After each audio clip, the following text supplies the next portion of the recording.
what other counties might do. It's a different kind of approach.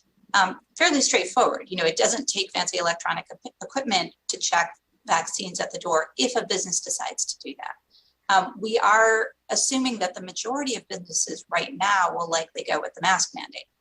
And they've done that before and know how to do it. But we did want to, recognizing that some businesses, gyms and restaurants, I think primarily, have already said, we want everybody to be vaccinated here. We wanted to create a carve out for them because, they're doing something very protective for their customers and their staff. In addition, servers and bartenders and others are used to carding people for age. It's not any different than that.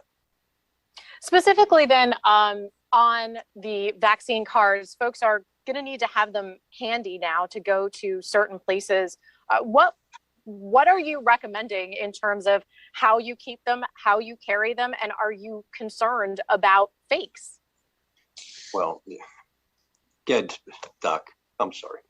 Yeah. So, yes, we're concerned about fakes. But I think that fakes are going to be the minority here. People are really hurting themselves if they do that.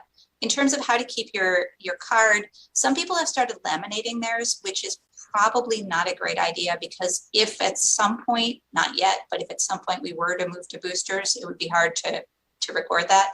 You can get little plastic sleeves that you can put it into to protect it, or you can just keep it in your wallet. I do recommend that if people have a phone, they take a picture of their card because then you have that easily accessible and can show that. Would that be good enough to show at a restaurant or a business or a grocery store, show a picture of it, or will you have to bring your actual card? So we're asking businesses that do have a vaccination requirement to have a reasonable system for enforcing that. And, to me, if they're requiring a picture of somebody's vaccine card, that seems like a reasonable system. They could just check the card itself as well. And I'm sure that everybody on this call today has a driver's license, and we carry that with us every day with no problem. Well, these are paper and they're not, they can disintegrate more easily. They're also larger. They don't fit in some wallets, which is why people are wondering how to do it. Okay. Thanks, guys. Thank you very much, Lauren. Next up, we'll move to Marcus Espinoza from Fox 29. Marcus, you should be able to unmute now. All right, hey guys, I appreciate the time. Two questions here. The obvious rebuttal will be, if you're vaccinated, why is that not good enough? If you can always show proof of your vaccination status to go into a business and not have to wear a mask, did that get ruined because of the honor system that was taken advantage of previously, or why is that not an option for folks? Doc, you want to tackle that? Sure. Yeah, it's just too challenging for people. I think the honor system clearly hasn't worked. And for a business to keep, take, for example, a gym.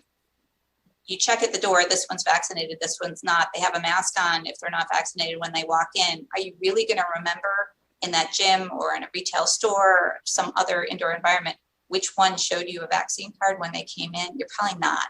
And it's just very difficult then for the businesses to actually enforce it. It would be very difficult for an inspector who is responding to a complaint to have to go to each person and ask their status. And for people coming in who want the reassurance that they're coming into a space where they understand what's going on, I think all or nothing is really what's going to work for them at this point. Just given the number of cases and so on. And then feedback I'm getting right now, which is pretty quick. People are processing this announcement. Some are like, finally, some are like, oh, here we go again. Do you see a lockdown in the impending future? Is that something folks should be worried or aware of? Not if everybody acts like a mature adult and does what they're supposed to do. We don't anticipate a lockdown.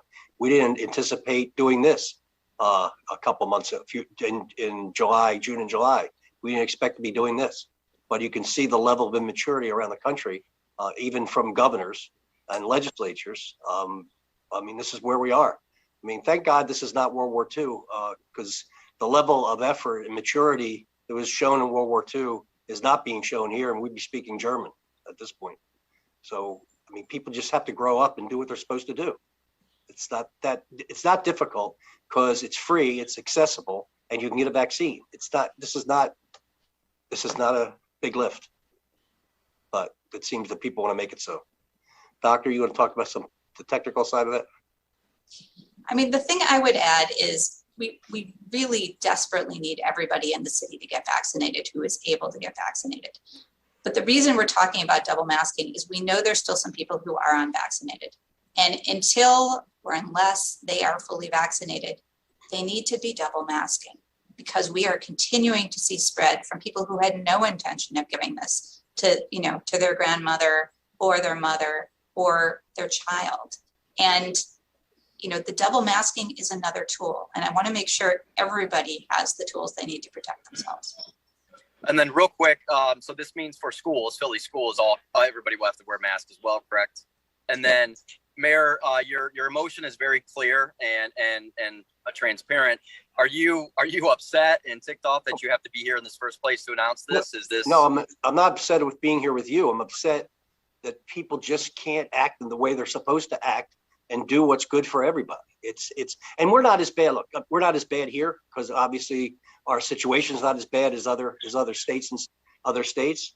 But this amazes me that this is the most simple thing to do to keep yourself safe and your family safe and your community safe, and people still refuse to do it and are being encouraged not to do it by people who are supposed to be elected officials and responsible people. It's a shame. So thank you. Sorry for my attitude, but it's really annoying.